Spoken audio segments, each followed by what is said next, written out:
To some breaking news now. The New South Wales Police Commissioner, Karen Webb, is expected to leave the job imminently. The ABC understands she'll resign after 3 years in the top job.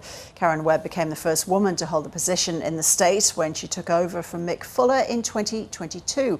Reporter Sarah Garrethy is with me in the studio with more details. Hi there, Sarah. So what do we know? Well, look, we haven't heard yet from Karen Webb herself, but just after midday today, the state government has confirmed that she will be leaving the job on the 30th of September.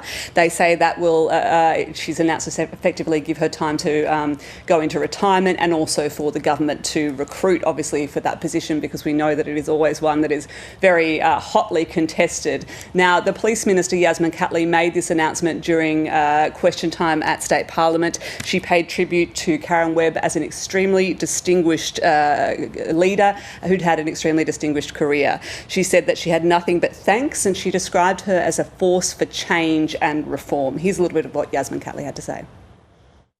Commissioner Webb has had an extremely distinguished career, marked by exemplary service. I have nothing but heartfelt thanks for her incredible work and admiration for her many significant achievements. When others would be happy to stick with the status quo, Karen Webb has strived for more. She is a true trailblazer.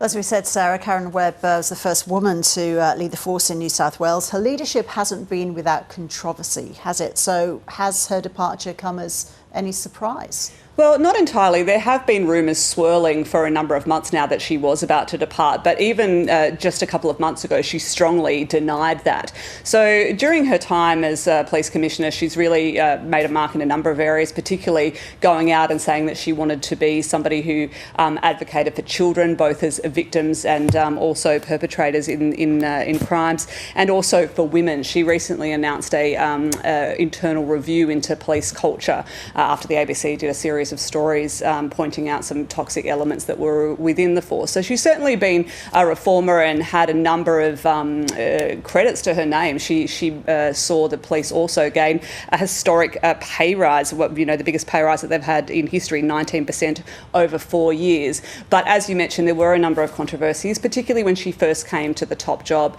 She initially faced probably her first real controversy over her handling of the tasering of 95-year-old Claire Noland in Cooma by a police officer, and also similarly she was criticised over her handling of the murders of Jessie Baird and Luke Davies. Now, in both of those circumstances, it was really her communication of those issues that were criticised rather than the actual police work or the police investigation, the conduct of the force. But I should say that those two issues really were much earlier on in her career, so certainly she has been criticised as being not a very good communicator, perhaps not able to handle the criticism very well. She famously quoted Taylor Swift lyrics when criticised about her handling of the murders of Jessie Baird and Luke Davis by saying haters gonna hate.